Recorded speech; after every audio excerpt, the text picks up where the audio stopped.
میں نے سارا مفتی پڑھ رکھا ہے اور الکھ نگری ان کے علم میں نہیں تھا. میں نے کہا جی الکھ نگری کی جتنی قسطیں ہیں وہ بھی پڑھ لی ہیں. تو کہتے ہیں اچھا. تو پھر انہوں نے مجھے کہا کہ پھر تو تم ضرور کرو. تو یہ چیز میں اپنے ایم اے کے اسٹوڈنٹس کو بھی بتایا کرتی تھی کہ ادب جو ہے اس کو آپ گریجولی اپنے آپ کو پالش کریں. 2 دن یا 4 کتابیں پڑھ کر ہمیں رائے نہیں دینی چاہیے. اور شاعری تو میں نے بہت بعد میں شروع کی. شاعری جو ہے وہ آپ سمجھیں کہ جب میں نے جاب سٹارٹ کی تو ناروول کالج میں مشاعروں کی روایت بہت سٹرونگ رہی ہے. میڈم رشیدہ غنی صاحبہ کو میں خراج تحسین پیش کرنا چاہوں گی. اپنی استاد کے حوالے سے, اپنی مینٹر کے حوالے سے میں ایز اے پرنسپل بھی انہیں ہی فالو کرتی ہوں. بہت کم میں انہیں اگرچہ فالو کر پاتی ہوں, لیکن وہ تو بہت بڑی شخصیت تھیں. تو انہوں نے اس زمانے میں ناروول کی ایک پوری نسل کو سنوارا, ایک پوری نسل کو انہوں نے بنایا. تو مشاعروں کی روایت ہماری بہت سٹرونگ تھی. وہاں پر اس زمانے میں امجد اسلام, امجد صاحب اور یہ سارے لوگ گایا کرتے تھے.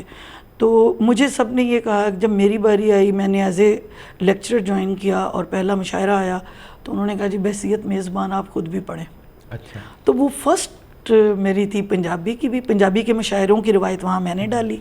تو پنجابی میں بھی میں نے پہلی دفعہ وہیں پر لکھا اور غزل بھی پہلی دفعہ وہیں پہ لکھی. یہ ایک چھوٹا سا سفر. ماشاءاللہ بڑا ایک کمپلیٹ پیکیج ہے. اور جن ضخیم کتابوں کے آپ نے نام لیے ہیں, ہماری آج کل کی نسل تو میرا خیال ہے نابلد ہوگی ان ناموں سے, ایون لٹریچر کے اسٹوڈنٹس کے لیے بھی. تو چلیں آگے بڑھتے ہیں.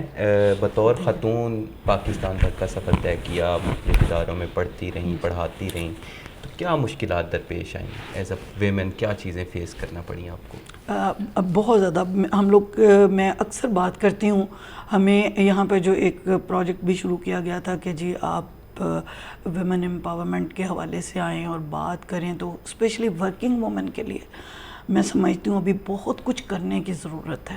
کیونکہ ابھی اس طرح سے جیسے سب سے بڑا ایک مین ایشو جو ہے ورکنگ وومن کے لیے, وہ گو کہ انہوں نے ویڈ لاک پالیسی تو دی ہوئی ہے لیکن اس پہ عمل نہیں ہے. ہسبینڈ کہیں پہ جاب کر رہا ہے, خاتون کہیں پہ جاب کر رہی ہے, اس کا میکا کہیں پر ہے, اس کا سسرال کہیں پر ہے. تو ایک یہ بہت مین ایشو ہے خواتین کے لیے. اور نمبر 2 کہ جو ادارے ہیں ہمارے, اسپیشلی کالجز ہیں, ان کے اندر بچوں کے لیے ان کے آپ کہہ لیجئے کہ بیبی سٹنگ کے لیے کچھ بھی ارینجمنٹ نہیں ہے. میں نے اپنے کالج میں الحمدللہ کر رکھا ہے.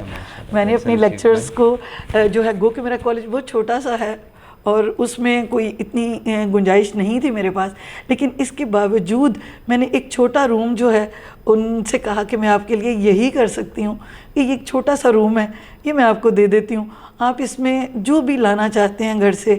انہوں نے وہاں پہ بچیوں نے بڑا اچھا کارپیٹ ڈال رکھا ہے, اپنے بچوں کے لیے کھلونے لا رکھے ہیں. اور میں نے, یقین کریں, وہ آپ پوچھ سکتے ہیں میرے کالج سے, میں نے کبھی برا نہیں منایا. ان کے بچے کبھی میرے آفس تک بھی آ جائیں تو میں انہیں پیار کرتی ہوں, میں انہیں اٹھا لیتی ہوں. ایک تو ویسے ہی مجھے بچوں سے بہت پیار ہے.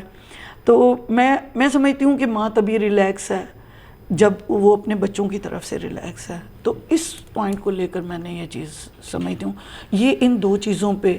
اور ایک اور پوائنٹ جو میں کرنا چاہوں گی ذکر, الیکشن ڈیوٹیز جو ہمیں کرنی پڑتی ہیں, یا جو ہمیں ایسی ڈیوٹیز جو ہماری, میں تو بحیثیت ایک, چونکہ ایک ایجوکیشنل انسٹیٹیوٹ کو چلا رہی ہوں, وہاں میری بچیوں کو یا بحیثیت لیکچرر یا پروفیسر جو میں نے پرابلمس فیس کی ہیں, میں انہی کو زیادہ ڈسکس کرتی ہوں. تو ویسے تو معاشرتی طور پہ خواتین کے لیے بہت سارے ابھی مسائل ہیں, ہیرسمنٹ کا ہے, امبیرسمنٹ ہوتی ہے, بچوں کو اور آگے بڑھنے کے موقع نہیں ملتے, وہ سب اپنی جگہ پر. تو لیکن یہ ہے کہ ہم سے یہ جو اور ایکسٹرا ڈیوٹیز کروائی جاتی ہیں, میرے خیال میں اسپیشلی خواتین سے نہیں کروانی چاہیے. کہ جی میں ڈینگی پہ میں صاف بات کرتی ہوں کہ جی محکمہ ہیلتھ آ گیا ہے, وہ کام کرے. اور اسی طرح کے چلیں وہ بھی ہم کالج کی حد تک کر دیتے ہیں. الیکشن ڈیوٹیز بھی ضرور آپ کروائیں خواتین سے, بالکل ان کو کرنی چاہیے, لیکن ان کو فیسیلیٹیٹ کیا جائے. وہ یہ نہیں ہو کہ آدھی رات تک وہ باکس جمع کروانے وہاں بیٹھے ہوئے ہیں. اور یقین کیجئے ان کے ساتھ کبھی کوئی گراؤنڈ پر آ کر ان کے پرابلم سنیں کہ وہ کیا کچھ فیس کرتی ہیں. تو وہ ساری چیزوں کو اگر آپ کور کر لیتے ہیں تو کوئی لیکچرر, کوئی پروفیسر آپ کو ڈیوٹی سے انکار نہیں کرے گی. تو یہ چیز. میم آپ کی گفتگو سے جو میں نے نتائج کچھ اخذ کیے ہیں، government degree college Nowshera road, آپ میرا خیال ہے اس کو اپنا بچہ سمجھتی ہیں، ایک بچے کی طرح پروان چڑھا رہی ہیں آپ کو.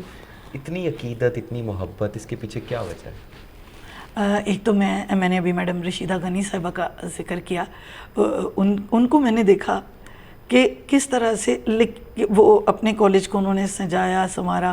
میں تو ان جیسا 10% بھی نہیں بن سکی. آنیسٹلی انہیں یہ پتہ ہوتا تھا کہ کس پودے کے اوپر کتنے گلاب کے پھول لگے ہوئے ہیں، اور اگر کسی بچی نے توڑا ہے تو یہ اتنے رہ گئے ہیں. تو آج کل فزیکل ویریفیکیشن ہو رہی ہے کالجز میں، تو جب ہم وہ کرتے تھے تو مجھے یاد ہے کہ بیلوں کے سٹینڈ سے لے کر گملوں کے سٹینڈز تک اور کھرپے اور رمبیوں تک انہیں یاد ہوتا تھا، زبانی یاد ہوتا تھا. مجھے نہیں ہے کہ نہیں تم اتنے کیوں کہہ رہی ہو، یہ اتنے نہیں ہیں، جو تم نے دیکھے نہیں ہوں گے. تو ایک تو وہ دوسرا جی بہت ایک وہ دوسرا، آپ مجھے جب میں پرنسپل بنی تو مجھے لوگوں نے کہا جی کہ آپ تو بننا نہیں چاہتی تھیں، اب کیوں بن گئی؟ تو میں نے کہا کہ میں اس لیے بن گئی کہ مجھے آرڈرز ملے ہیں، جس دن سے جاب کی ہے آرڈرز اوبے کیے ہیں، ڈیوٹیفل ہو کر اپنا کام کیا ہے، جتنی بیسٹ ایفرٹ اور نیک نیتی کے ساتھ. کوتاہیاں ہم نے بھی کی ہوں گی، ہم کوئی ایسی چیز نہیں ہے کہ ہم فرشتے ہیں اور ہاں جی اور ہم کوئی بڑے اوور ایفیشینٹ تھے، لیکن میرے خیال میں نیت کا نیک ہونا بہت زیادہ ضروری ہے. آپ جب نیت اپنی نیک رکھتے ہیں تو راستے میں جو چھوٹی چھوٹی رکاوٹیں ہوتی ہیں، بعض دفعہ مجھے یاد ہے ایک الیکشن ڈیوٹی پر میں شدید بارش میں اپنی 6 ماہ کی بچی کو چھوڑ کر 2:30 بجے رات کے نکل کر پولیس والوں کے ساتھ گئی تھی.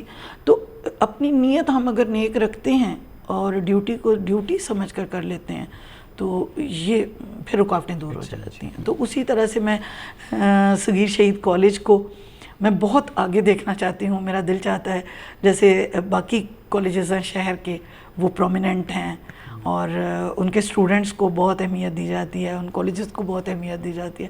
تو میری خواہش ہے کہ گوجرانوالا میں سب کو پتہ ہو کہ جی اچھا صغیر شہید بھی کالج ہے، اس کے بچے بھی بڑے پالشڈ ہیں، وہ بچے بڑے زبردست ہیں. تو یہ میری خواہش ہے. جی بہت خوبصورت خواہش ہے اور اللہ تعالیٰ اسے پایہ تکمیل تک پہنچائے. اچھا میم، آپ کے ادارے کے جو چند درخشاں ستارے ہیں، اساتذہ ہیں آپ کے، یا جو چند اسٹوڈنٹس ہیں جن سے آپ کو کوئی خصوصی انسیت ہے، ان کا نام لیں، ان کے بارے میں ہمیں بتائیں کچھ. ویسے تو میں اگر جن اداروں میں بحیثیت استاد کے پڑھا چکی ہوں، بڑی خوشی ہوتی ہے کہ میرے بچے جو ہیں وہ بہت آگے ہیں. جیسے آج کل صغیر شہید میں ہی میری اپنی اسٹوڈنٹ، آپ دیکھیں کتنی خوشی ہوتی ہے. میں پی ایچ ڈی نہیں کر سکی، جو بھی کہہ لیں، جو بھی وجوہات تھیں، میں اسٹڈی کو کنٹینیو نہیں کر سکی. میں نے اپنی فیملی کو دیکھا، جاب کو دیکھا. تو میری اسٹوڈنٹس جب مجھے پتہ چلتا ہے کہ وہ پی ایچ ڈی کر گئی ہیں یا وہ ایز اے پروفیسر اب میرے ہی پاس، میرے ہی کالج میں پڑھا رہی ہیں، تو مجھے بے حد خوشی ہوتی ہے. تو ویسے اگر آپ یہ پوچھیں کہ کالج میں کون ہے، میں سمجھتی ہوں میری ساری ٹیم A1 ہے. سیاسی بیان دے رہی ہیں میم؟ نہیں، میں حقیقتاً ایسا نہیں دے رہی، کیونکہ میں اس کی وجہ بھی بتا دیتی ہوں نا آپ کو. وہ وجہ کیا ہے کہ میرے جتنے بھی اساتذہ ہیں وہ ماشاءاللہ ینگ ہیں. تو یعنی شاید کوئی ایجڈ میرے جیسا ایجڈ بندہ ہوتا تو مجھے تھوڑی شکایت ہوتی، جی یہ تھوڑی کام میں سست ہیں یا کچھ ایسا ہے. تو ایسا بالکل نہیں ہے. میری بچیوں کو میں نے آتے ہی ایک ڈگر پہ چلایا یا وہ چلی ہیں. مجھے بڑی خوشی ہے کہ وہ اتنی کوپریٹیو ہیں. کبھی میں نے اور ان کے لیے ہر کام نیا تھا. ہم نے اگر پرائز ڈسٹریبیوشن کیا ہے تو اٹس اے فرسٹ ٹائم. اگر ہم نے میلاد کو لے کر نکلے ہیں پہلی دفعہ، مشاعرہ کیا ہے تو فرسٹ ٹائم. لیکن انہوں نے ہارڈ ڈیوٹی کو اتنا اچھا نبھایا ہے کہ میں کہہ سکتی ہوں کہ میری پوری ٹیم، اور یہ واقعی ٹیم ورک ہے جو آج آپ کو صغیر شہید جو ہے وہ اس مقام پر کھڑا نظر آ رہا ہے. بہت شکریہ میم، تھینک یو سو مچ آپ کے وقت کا. آپ نے بڑی خوبصورت گفتگو سے روشناس کروایا ہمیں. فہیم آپ کا بہت شکریہ، آپ نے مجھے اس قابل جانا. مجھے تو ابھی بھی ہمارے ابھی بہت سے گفتگو کے پہلو تشنا رہ گئے ہیں. انشاءاللہ یہ گفتگو کا سلسلہ چلتا رہے گا، آئندہ بھی آپ کو مدعو کرتے رہیں گے. تھینک یو سو مچ. آپ سب دیکھنے والوں سے گزارش ہے کہ ہمارے چینل گجرانوالا انفرٹینمنٹ میڈیا کو لائک اور سبسکرائب کریں اور ہمیں دیکھتے رہیے گا. تھینک یو سو مچ. اللہ حافظ.